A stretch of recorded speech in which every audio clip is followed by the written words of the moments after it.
ክቡራን አፈጉባኤዎች፣ ክቡር ምክትል ፕሬዝዳንት የፓርቲያችን፣ ክቡራን የክልል ርዕሰ መስተዳድሮች፣ ሚኒስትሮች፣ ስራ ኃላፊዎች፣ እዚህ ቦታ የተገኛችሁ እንግዶች በሙሉ እንኳን ደህና መጣችሁ፣ እንኳን ደስ ያላችሁ።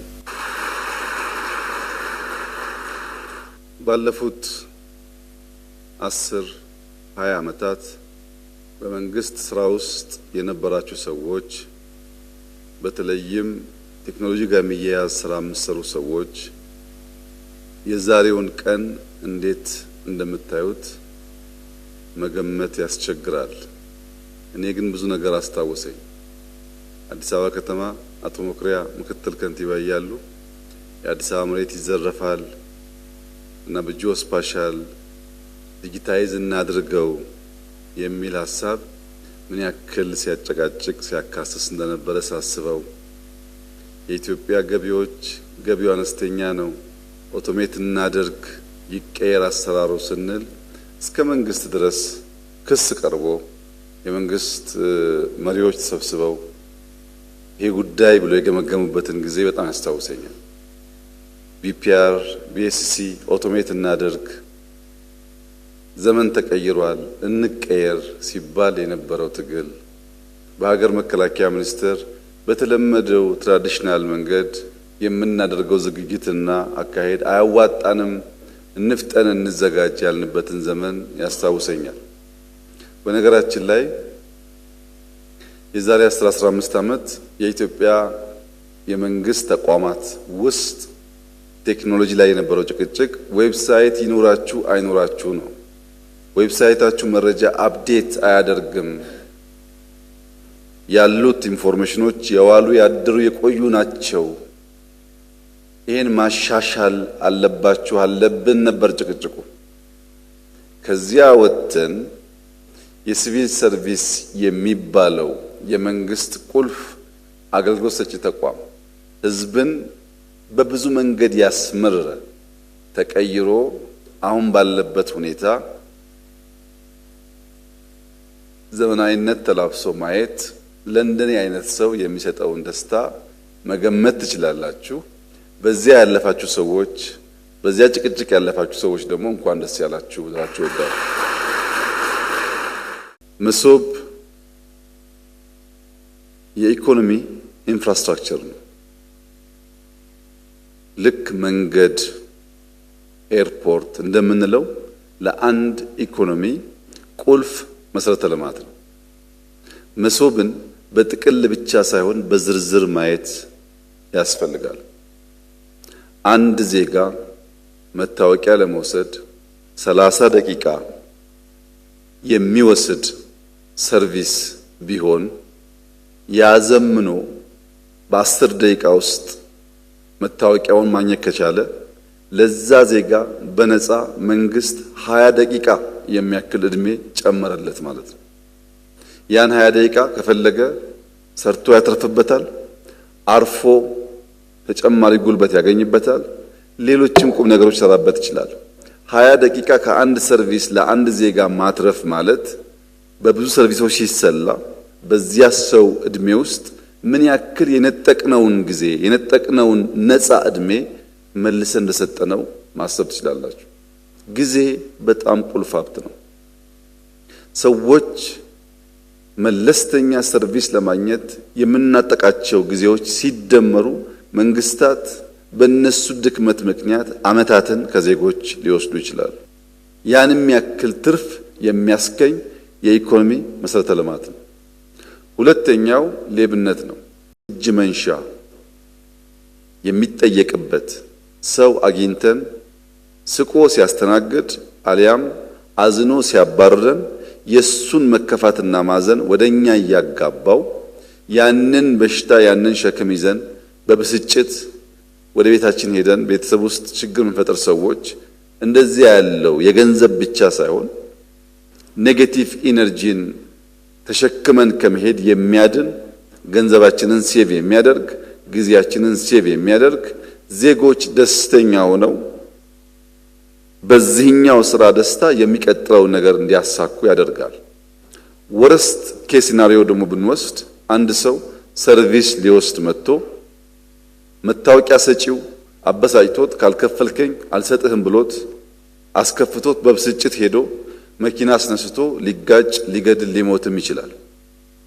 ከብዙ ችግር የሚታደግ መሰረተ ልማት። ወደ መንግስት ደግሞ ስንወስደው በተደጋጋሚ የመንግስት ዋነኛ ስብራት ተቋም ግንባታ ነው ያልነውን አንድ ኤጀንሲ ወይም አንድ ሚኒስትሪ ብቻውን ሳይሆን መንግስት እንደ መንግስት የተሰናሰለ የሚናበብ አንድ ኢንቲቲ አንድ ተቋም ያደርገዋል። ባንኮች፣ ገቢዎች፣ ፓስፖርት የሚሰጥባቸው ተቋማት የተለያዩ ተቋማት ሳይሆኑ እንደ መንግስት አንድ ተቋም ሆኖ ከአንድ ቦታ ሰርቪስ ፕሮቫይድ ማድረግ የሚችሉ ያደርጋቸዋል። በዘመን ውስጥ ተወዳድረን የሚገባንን ነገር ለማግኘት ቴክኖሎጂ በጣም ወሳኝ ነገር ነው። ይህ መንግስት የኢትዮጵያን ብልጽግና ለማረጋገጥ 5 ቁልፍ ሴክተሮች ብሎ ከማይኒንግ፣ ከግብርና፣ ከኢንዱስትሪ፣ ከቱሪዝም እኩል ቴክኖሎጂም አንዱ ዋናው ፒላር ነው ያለበትን ቀን እና ጊዜ ሳስበው ይገርመኛል። ምክንያቱም ያኔ እንደ እብደት ይቆጠር ነበር። ያኔ ስንወያይ ቴክኖሎጂ በዚህ ፍጥነት ኢትዮጵያ ውስጥ እያንዳንዱን ዜጋ ኢምፓክት ማድረግ ይችላል ብሎ የሚያምን 2-3 ሰው ማግኘት ከባድ ነበር። የኢትዮጵያ ፌዴራል ፖሊስ ከቦሌ እስከ ዋናው መስሪያ ቤት የሲሲቲቪ ካሜራ እንዲያስገባ የዛሬ 20 ዓመት ገደማ ጥያቄ ቀርቦ ፌዴራል ፖሊስ ክፍያ መክፈል አልችልም ብሎ በነፃ ሰርቪሱን ከቦሌ እስከ ፌዴራል ፖሊስ ለመዘርጋት ለወራት የነበረውን ፍትጊያ ልነግራችሁ አልችልም። ከትናንትና ወዲያ ግን አንድ የሚገርም ነገር ገጠመኝ። የኛ መስሪያ ቤት እንግዶች የሆኑ ሰዎች ለስራ መጥተው ለመጀመሪያ ጊዜ ኢትዮጵያ የመጡ ናቸው ከውጭ ሀገር። ቀን ተዘዋውሮ ሪቨርሳይድ የከተማ ኮሪደር አይተው በኢትዮጵያ ተደንቀው እንዴት የምታምር ሀገር ናት ብለው ማታ ላይ ከሀያት ሆቴል ወጥተው ወክ ሲያደርጉ 2-3 ሰዎች በጋራ ሄደው ሞባይላቸውን ይሰርቁባቸዋል። ቀኑ ሙሉ ሲያደንቁ ሲያመሰግኑ ነበር የዋሉት ልጆቹ። ማታ 4 ሰዓት ገደማ ሞባይል ተወሰደባቸው። 4 ሰዓት ከ5 4 ሰዓት ከ10 ለአዲስ አበባ ፖሊስ ተደወለላቸው። ብታምኑም ባታምኑም 9 ሰዓት ከ5 ሰዓት በኋላ 9 ሰዓት ላይ አንኳኩቶ የአዲስ አበባ ፖሊስ ሞባይላቸው መለሰላቸው።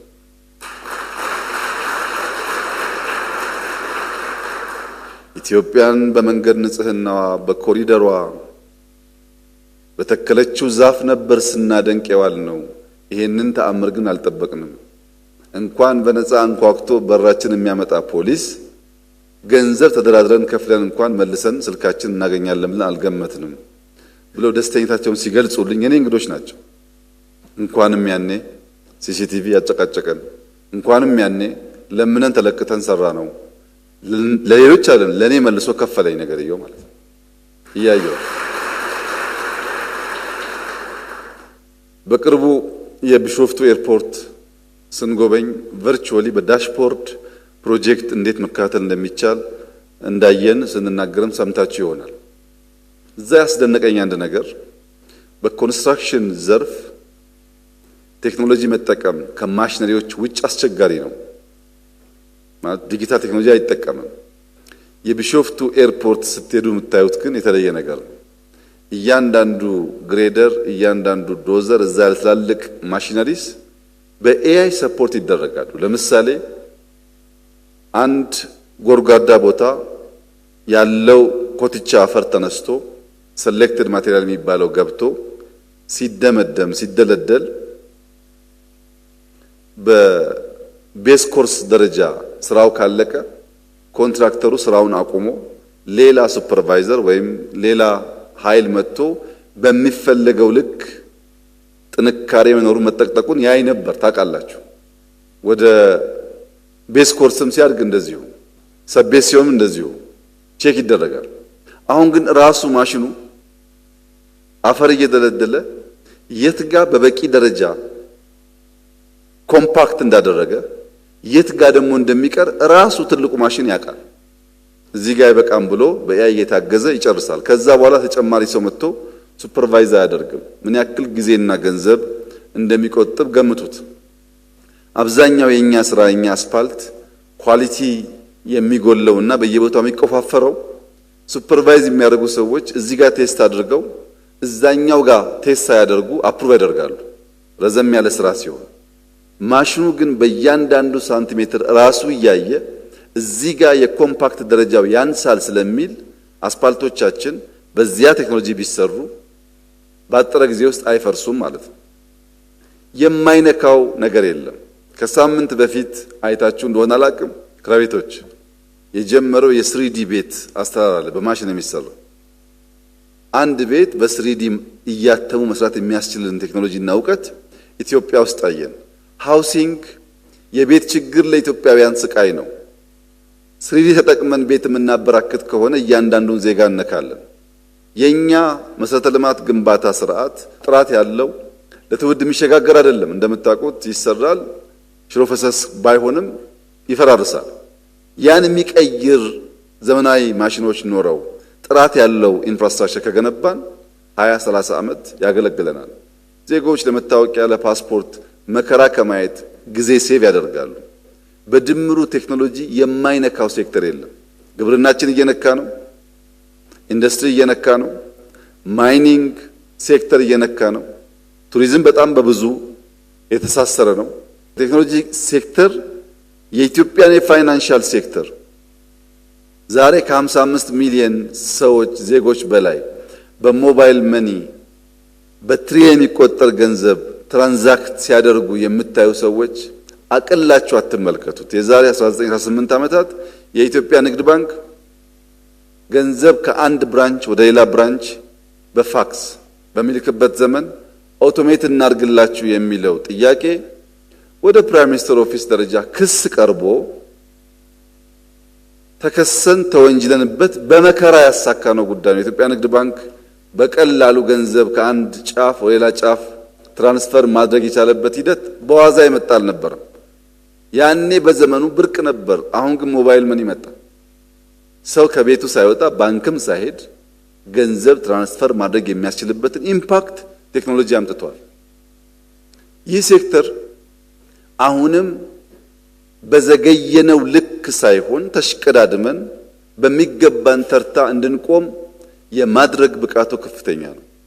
ለምሳሌ በአፍሪካ ውስጥ አሁን ባለው ሁኔታ 2፣ 3፣ 4 ሀገራት የቨርቹዋል ሰርቪስ ወይም በአንዳንድ ሴንተር የሚሰጥ ሰርቪስ አላቸው። መሶብ አይደለም። ለምሳሌ ውጭ ጉዳይ ሄዳችሁ ውጭ ጉዳይ የሚመለከት ኦቶሜት የሆነ ሰርቪስ የሚሰጥ ተቋም ያለባቸው ሀገራት አሉ። በጣም ጥቂት ናቸው።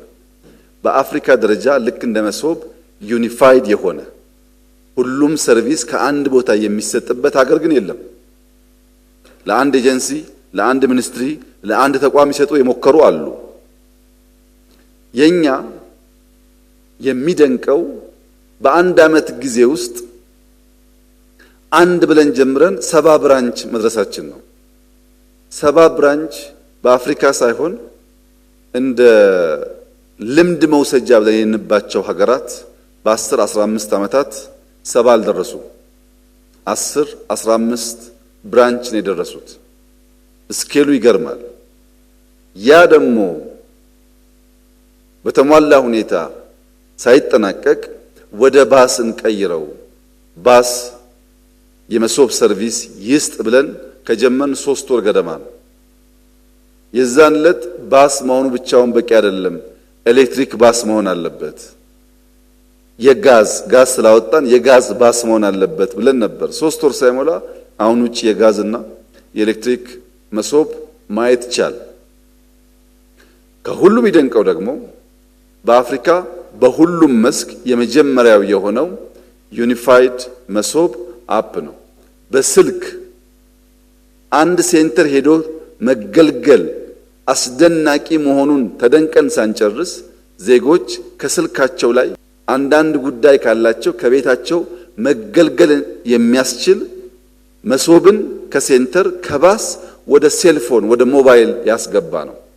ይህ በዓለም ደረጃ በጣም ጥቂት ሀገራት የደረሱበት ደረጃ ነው።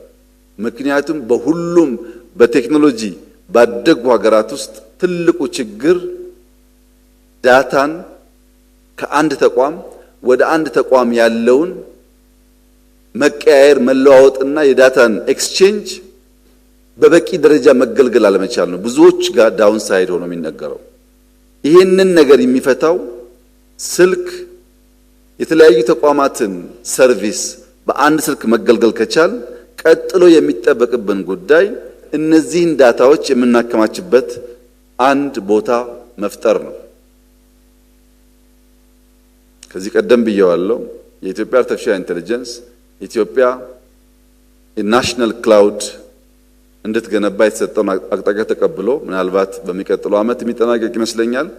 በጣም ግዙፍ ክላውድ እየገነባች ነው። አሁን የሚገነባው ክላውድ በየተቋም ያለው ዳታ ሴንተር የሚባል ተደምሮ የዚያን ክላውድ ግማሽ ያክል እንኳን አቅም አይኖረውም። ትልቅ ካፓሲቲ ያለው የዳታ ሶቨርኒቲ ያልነውን የዳታ ሉዓላዊነት እናረጋግጥ ያልነውን ጉዳይ የሚያሳካ ነው። የዳታ ሉዓላዊነት ሲባል ትንሽ ለጉዳዩ ቅርበት ያላቸው ሰዎች በዳታ ምን ሉዓላዊነት አለ የሚል ጥያቄ ሲያነሱ ሰምቻለሁ። የዳታ ሉዓላዊነት እንደኛ ቴክኖሎጂ ለጀመሩ ሀገራት ነው። ትክክለኛው የቴክኖሎጂ ሉዓላዊነት ነው። ወደዛ አስፓይር አድርጎ የሚሰሩ ሀገራት አሉ። ቴክኖሎጂን አንድ ሀገር ቢከለክለን በእኛው መጠቀም የሚያስችል አቅም ያስፈልጋል ብለው የቴክኖሎጂ ሉዓላዊነት የሚሉ ሀገራት አሉ። እኛ እዛ አልደረስንም። እኛ ያልነው የእኛን ዳታ በምናውቀው ስፍራ እናስቀምጥ፣ እነማን አክሰስ እንደሚያደርጉ እንወቅ፣ የእኛን ዳታ የሚፈልጉ ሰዎችም ሲወስዱ በሚገባቸው ልክ ክላሲፋይድ ዳታን መውሰድ እንዳይችሉ እናድርግ ነው። ይሄ ይቻላል። ብዙ ሀገራት አድርገዋል፣ እኛም እናደርገዋለን።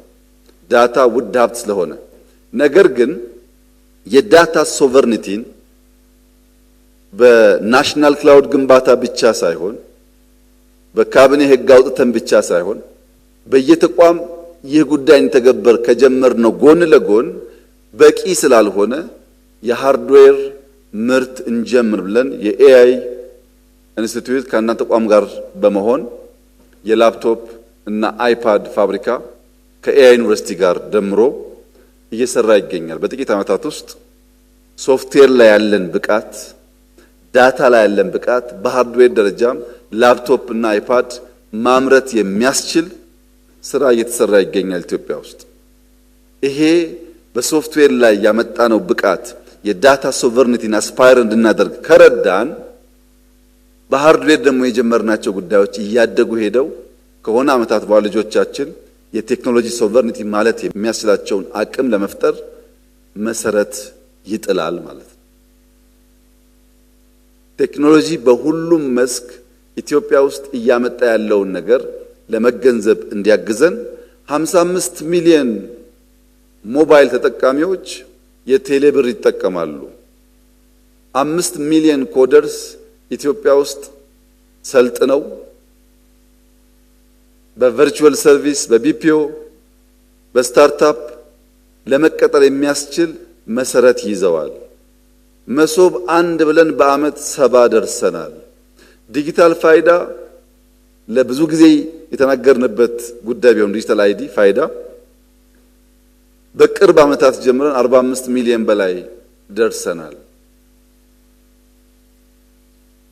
የሎ ኢንፎርስመንት ኤጀንሲስ በጥቅሉ እውነት ለመናገር አስደናቂ በሚባል ደረጃ ብቃታቸውን ኢንሃንስ አድርገዋል። መጠቀም ብቻ አይደለም መፍጠር ጭምር። የዛሬ 6-7 ዓመታት የጀነራል መኮንኖች ጋር ስለ ድሮን ቴክኖሎጂ ስናወራ እንደ ቅዠት ይታይ ነበር። መጠቀም ስንጀምር ለማየት የሚጓጓ ነገር ነበር። አሁን በስፋት ኢትዮጵያ ታመርታለች። መናገር መጀመር ብቻ ሳይሆን ማምረት እንችላለን። እነዚህ ጉዳዮች ልጆቻችን በተለመደው ፔስ እንዳይጓዙ ብቻ ሳይሆን የምንመኘውን ብልጽግና፣ የምንመኘውን ሉዓላዊነት፣ የምንመኘውን የጸና ሀገር ግንባታ ለማረጋገጥ በእጅጉ የሚያግዝ ጉዳይ ስለሆነ ሁላችንም ይሁነን ብለን ከልባችን ወስደን ልንሰራበት የሚገባ ጉዳይ እንደሆነ በአንክሮ ማሳሰብ እወዳለሁ። እነዚህ ሁሉ ድሎች፣ እነዚህ ሁሉ አስደሳች ውጤቶች፣ እነዚህ ሁሉ አመርቂ ጅማሮች የኔም የእናንተም የሕዝባችን ደስታ ናቸው። ነገር ግን የሚቀሩ ጉዳዮች ደግሞ አሉ። ልማድ ቶሎ አይለቅም። መሶብ ሰራን ብንልም አሁንም ዛሬም ሰዎች በእጅ መንሻ ምክንያት ዜጎች ይማረራሉ። በዘንድሮ ምርጫ የኢትዮጵያ ሕዝብ ከሌሊት እስከ ሌሊት ተሰልፎ ስለ ሀገሩ ያለውን ፍቅር፣ ስለ ሀገሩ ያለውን ክብር፣ ስለ ባንዳነት ያለውን ጥላቻ፣ ስለ ተቋማዊነትና ሰላም ብልጽግና ያለውን ጉጉት በተግባር ሲያሳይ በአንድ ቋንቋ የተናገረው መልእክት እድል ብንሰጣቸው ሰርቪስ አሻሽለው ሌብነት ቀንሰው ልማት አፋጥነው ልጆቻችን በበቂ ስራ እንዲይዙ ማድረግ ይችላሉ የሚል እምነት በመያዝ ነው። ይህንን እምነት በከፍተኛ የኃላፊነት ስሜት መያዝ ይኖርብናል። የኢትዮጵያ ሕዝብ ማክበር፣ ላከበረው ዋጋ መክፈል ካልመሰለው ደግሞ የተቃረነውን ማድረግ ይችላል፣ አሳይቷል። ይሄ ስላከበረን አብዝተን ማክበር፣ ስላከበረን አብዝተን ማገልገል፣ ስላከበረን ባከበረን ልክ ታምነን መገኘት ካልቻል አይቀጥልም ጉዳዩ። ያ እንዲሆን ሁሉም የሥራ ኃላፊዎች በከፍተኛ የኃላፊነት ስሜት ድሮ ከምናረገው በላይ ውጤታማ መሆናችንን ማረጋገጥ ያስፈልጋል። አሁንም ሰርቪስ የሚማረሩ ዜጎች አሉ። አሁንም በሌብነት የሚማረሩ ዜጎች አሉ። አሁንም ስቆ ማስተናገድ ኢትዮጵያ ውስጥ ችግር የሆነባቸው ቦታዎች በጣም ሰፊ ናቸው። እያንዳንዱ ተቋም እዚህ ያላችሁ ስማችሁ ይነሳል በዚህ ጉዳይ። ይሄን ፈትሾ ቴክኖሎጂን አስፋፍቶና ተጠቅሞ የኢትዮጵያ ሕዝብ ችግር መፍታት የኔ የናንተ የሁላችን ኃላፊነት እንደሆነ ማሰብ ያስፈልጋል። መሶብ ሰራን ማለት የሕዝባችን እርካታ ጫፍ ደረሰ ማለት አይደለም። ጅማሮ ያስደንቃል ነው ያልነው። በዚህ ፍጥነት እድገታችን ያስደምማል ነው ያልነው እንጂ በቃ አላልንም። ለሲቪል ሰርቪስ ኮሚሽነር ለመሶብ ኃላፊ ያለኝ መልእክት እስካሁን የሰራችሁት ስራ አስደማሚ ነው። ከአንድ ሴንተር ወደ ባስ፣ ከባስ ወደ ዩኒፋይድ አፕ ማደጋችሁ ደስ ይላል። ግን ይሄ እድገት ሌሎች አፍሪካ ሀገራት ላይ ማየት ስለምንፈልግ በሚቀጥለው ስንገናኝ ስንት ሀገር እንዳስተማራችሁ፣ ስንት ሀገር እንደሸጣችሁ፣ ስንት ብር ኢትዮጵያ እንዳመጣችሁ እንድትነግሩን እንፈልጋለን። እዚሁ መስራት ብቻ አይደለም፣ ማስፋት፣ ከዛ ደግሞ መሸጥና ገንዘብ ማምጣት መለመድ አለበት። ይህን ጉዳይ መከላከያ አድርጎታል። ገዝቶ ተጠቀመ፣ ሰራሁ አለ። አሁን ሽጦ ብር እያመጣ ነው። ሽጣችሁ ብር ካላመጣችሁና ለብልጽግናው ጉዞ ኮንትሪቢዩት ካደረጋችሁ ደስታችን ሙሉ አይሆንም። ደስታችን ሙሉ እንዲሆን መጀመሪያ እንፍጠር፣ ህዝባችንን አገልግል። ከዚያ ደግሞ እዛ ያልደረሱ ሰዎችና ሀገሮች ስላሉ ሽጠን ገንዘብ እናምጣ። በሸጥን ቁጥር በወጣን ቁጥር ብዙ ፊድባክ ስለሚመጣ ስራውን በየጊዜው እያደገ እየዘመነ ለመሄድ እድል ይሰጣል። እኛ እየሄዱ መሸመት ብቻ ሳይሆን እየሄዱ መሸጥ፣ እኛ እየሄዱ መማር ብቻ ሳይሆን እየሄዱ ማስተማር ልማዳችን እንዲሆን የሲቪል ሰርቪስ ኮሚሽንና ሰራተኞች ቀጣይ ኃላፊነታችሁ ይሄ እንደሆነ አስባችሁ ወደ አፍሪካ ሀገራት እንድትወጡ አደራላችሁ ፈልጋለሁ። የኢትዮጵያ አርቲፊሻል ዩኒቨርሲቲ የመደመር አርቲፊሻል ዩኒቨርሲቲ በአፍሪካ የመጀመሪያው ነው። ብዙ አፍሪካውያን በስኮላርሺፕ ተቀብሎ ኢትዮጵያ ውስጥ ያስተምራል። እነዛ ተማሪዎች መሶብ ሄዶ ይሰራሉ፣ ኤአይ ይሰራሉ፣ ድሮን ፋክተሪ ይሰራሉ፣ ላፕቶፕ ፋክተሪ ይሰራሉ። ሀገራቸው ሲሄዱ በየሀገራቸው እንደዚህ ያለ ሙከራ ጅማሮ ያደርጋሉ። እነሱን ስናገዝ እንደ አህጉር በጋራ ተያይዘን ስንወጣ ነው አፍሪካ የማትደፈር ሀብቷ የምትጠቀም ከሌሎች የምትተጋገዝ የምትሆነው። ሉዓላዊነት ስንል ከሌሎች አንማርም አናስተምርም ማለት ሳይሆን አውቀን እንሰጣለን፣ አውቀን እንገዛለን ማለት ነው።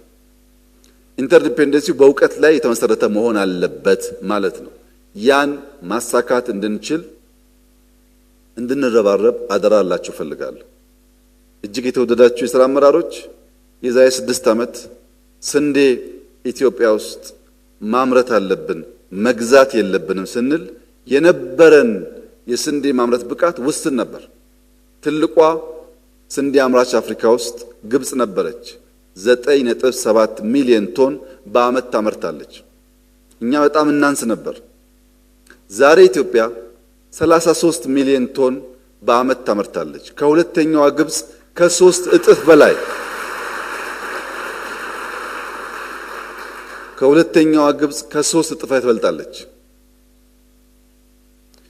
ሞባይል መኒ ስንጀምር ኤምፔሳ የኬንያው ከኛ በብዙ ይልቃል። አሁን እኛም እንበልጣለን። ኮሪደር አዲስ አበባ ስንጀምር ታውቃላችሁ ፍትጊያውን። ዛሬ አርባ ምንጭ፣ ሐዋሳ፣ ጅጅጋ፣ ድሬዳዋ፣ ሐረር፣ ጅማ፣ ባህር ዳር፣ ደሴ፣ ጎንደር በየሄንበት በብዙ ከተሞች ቢሾፍቱ፣ አዳማ፣ ነቀምቴ በብዙ ከተሞች የሄደበት የስኬል ፍጥነት ብዙዎች ገንዘቡን ከየት ታመጣላችሁ፣ በምን ገንዘብ ትሰራላችሁ የሚል ጥያቄ እስኪያስነሱ ድረስ ሰፊ ሆኗል። የብዙ አፍሪካ ሀገራት ልምድ የሚወስዱበት ጉዳይ ሆኗል። በስንዴ በከተማ አሁን በመሶብ በኤአይ ዩኒቨርሲቲ በብዙ ጉዳዮች ኢትዮጵያ በአፍሪካ ተምሳሌት ትሆናለች ያልነውን ራዕይ ቅዠት ሳይሆን የሚጨበጥ እውነት ማድረግ ስለቻል ወደ ትክክለኛው ብልጽግና እስክንሄድ ድረስ ደግሞ የበለጠ ትጋት፣ የበለጠ ልፋት፣ የበለጠ ስራ ከኛ እንደሚጠበቅ አስበን በርብርብ እንድንሰራና ኢትዮጵያና ኢትዮጵያውያን የኩራት ምንጭ እንዲሆኑ የጸና ለልጆቹ ደህንነትን የማያወርስ አገር እንዲሆን ከዚያም አልፎ ለጸረ ኮሎኒ ትግል ለአፍሪካ ያደረገውን አስተዋጽኦ ለጸረ ደህንነት ትግልም ተመሳሳይ ድጋፍ ማድረግ የሚችል ሀገር እንዲሆን በጋራ እንድንረባረብ አደራ እያልኩ ተስፋን ከመትከል እንዳትቦዝኑ። ተስፋን ስንተክል መሶብን እንዴት ማሳደግ እንዳለብን፣ በምግብ ራስ መቻል እንዴት ማደግ እንዳለበት፣ የዳታ ሉዓላዊነት መረጋገጥ እንዴት እንዳለበት፣ የከተሞች ስራዎቻችን እንዴት ማደግ እንዳለባቸው እያሰብን ተስፋን ክረምቱን እንተክላለን። ህዝብ የሰጠን አደራ ገምግመን ለይተን ራሳችን እናጠራለን። በተሻለ ቁመና በተሻለ ብቃት የሚቀጥለው 5 ዓመት ኢትዮጵያን በአስተማማኝ መሰረት ላይ ማስቀመጥ ስራ እንሰራለን። ይህ ደግሞ የሚሆነው በመደመር ብቻ ነው። ይህ ደግሞ የሚሆነው አብሮ በመቆም ብቻ ነው። ይህ ደግሞ መሆን የሚችለው እስላም፣ ክርስቲያን፣ አማራ፣ ኦሮሞ፣ ትግሬ፣ አፋር አይደለም፣ ኢትዮጵያዊ በመሆን ነው። ያንን በማድረግ የኢትዮጵያን ብልጽግና በጋራ እንድናረጋግጥ ተስፋ እንድንተክል አደራ አላችሁ ፈልጋለሁ። ስለሆነው ስላገኘነው ድል እጅግ አድርጌ ላመሰግናችሁ ፈልጋለሁ። የሚጠበቅብን ግን ከዚህ የበለጠው መሆን ደግሞ ላሳስባችሁ ፈልጋለሁ። እስካሁን የመጣው ድል የኢትዮጵያ ሕዝብ ከሚጠብቀው 1% ብቻ ነው።